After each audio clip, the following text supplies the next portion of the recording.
Hello বন্ধুরা, রাধে রাধে। চলে আসলাম একটা নতুন রেসিপির সাথে। আজকে রান্না করব সফট নরম তুলতুলে দুধ পুলি পিঠে। চলুন তাহলে দেখে নেওয়া যাক। প্রথমে নিয়ে নেব 1 কাপ চালের গুঁড়ো, 1 কাপ সুজি আর 1 কাপ ময়দা আর একটু নুন দিয়ে কড়াইতে একটু নেড়ে চেড়ে নেব। আর গরম জল, উষ্ণ উষ্ণ গরম জল দিয়ে দেব। কড়াইতে ভালো করে নেড়ে চেড়ে নেব। আটাটা অল্প অল্প গরম জল দিয়ে মাখবো। গরম জল দিয়ে মাখলে বেশ সফট আর নরম আটা হবে। তো বন্ধুরা, যারা আমার ভিডিও দেখছো, যদি ভালো লাগে তাহলে লাইক আর সাবস্ক্রাইব করে নেবেন আর কমেন্ট করে নিজে মতামত অবশ্যই জানাবেন। তো এইভাবে আটাটাকে ভালো করে মেখে নেব গরম জল দিয়ে। এই দেখুন, এইভাবে নেড়ে চেড়ে নেব। এভাবে ডোটা তৈরি হয়ে গেছে। নামিয়ে নেব। নামিয়ে থালায় নামিয়ে নিয়ে একটু ঘি দিয়ে ভালো করে মেখে নেব আটাকে।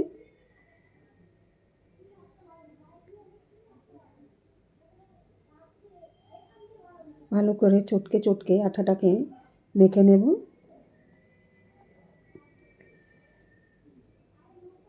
আটা মাখা হয়ে গেছে, সুন্দর সফট করে আটা মেখে নিয়েছি। আটা রেখে দেব। আর এদিকে নারকেল কুড়িয়ে নিয়ে খেজুরের গুড় দিয়ে ভালো করে চটকে কড়াইতে দিয়ে একটু ভালো করে নেড়ে চেড়ে নিয়ে পুর তৈরি করে নেব। কটা এলাচ গুঁড়ো করে দিয়ে দিয়েছি, গন্ধটা খুব সুন্দর আসবে। এদিকে দেখুন বন্ধুরা, তো নারকেলের পুর রেডি হয়ে গেছে, বানানো রেডি আছে।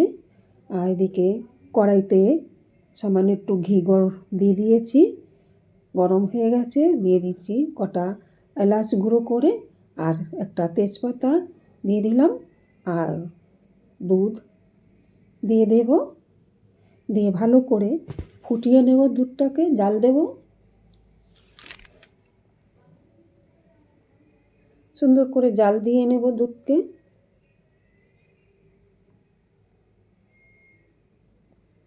দুধটাকে একটু হালকা গাঢ় করে নেব। গাঢ় করার জন্য দিয়ে দেব 1 বাটি গুঁড়ো দুধ।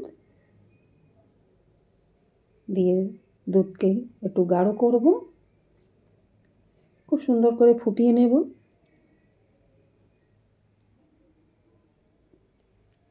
আর দিয়ে দেব খেজুরের গুড়, প্রমাণ মতন দিয়ে দেব। যতটা মিষ্টি খাবেন সেইভাবে দিয়ে দিলাম।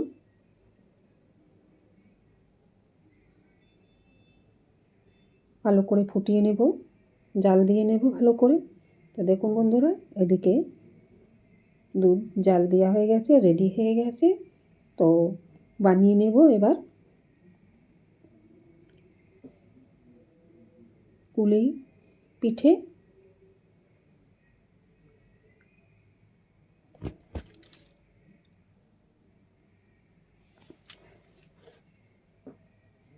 এদিকে দেখুন, লিচি আটা মেখে নিয়েছিলাম, এদিকে বেলে নিয়ে, আমি তো বেলে নিয়েই বানাই। এই দেখুন, এইভাবে পুর ভরে ভরে ডিজাইন বানিয়ে নেব।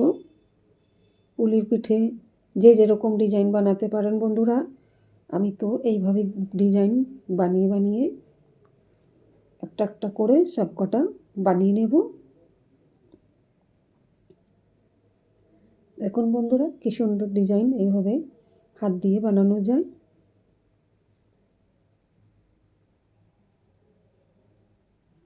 আপনারা চাইলে অন্য ডিজাইনও বানিয়ে নিতে পারেন। আমি এইভাবে একটা ডিজাইন আপনাদেরকে বানিয়ে দেখাচ্ছি।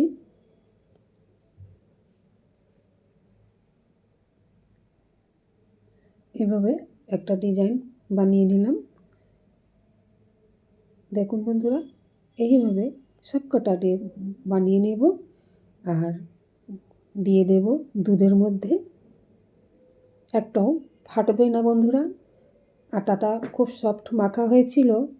ওইভাবে আটা মাখলে কোনো দিন পুলি পিঠে ফাটে না। দিয়ে ভালো করে জাল দিয়ে নেব, ফুটিয়ে নেব, খুব সুন্দর করে ফুটিয়ে নেব। সব কটা দিয়ে দেব।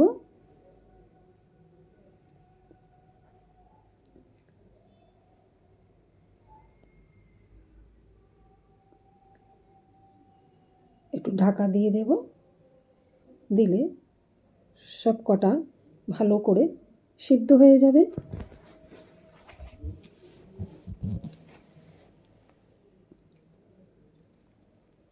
বন্ধুরা, যারা আমার ভিডিও দেখছো, যদি ভালো লাগে তাহলে লাইক সাবস্ক্রাইব অবশ্য করে নেবেন। নিজের মতামত অবশ্য জানাবেন। তো বন্ধুরা, এদিকে দুধ পুলি পিঠে রেডি আছে বন্ধুরা। দেখুন কি সুন্দর নরম সফট তুলতুলে পুলি পিঠে রেডি হয়ে গেছে। তো আমার ভিডিও আপনাদের কেমন লাগে কমেন্ট করে অবশ্য জানাবেন। সবাই ভালো থাকবেন, সুস্থ থাকবেন। রাধে রাধে।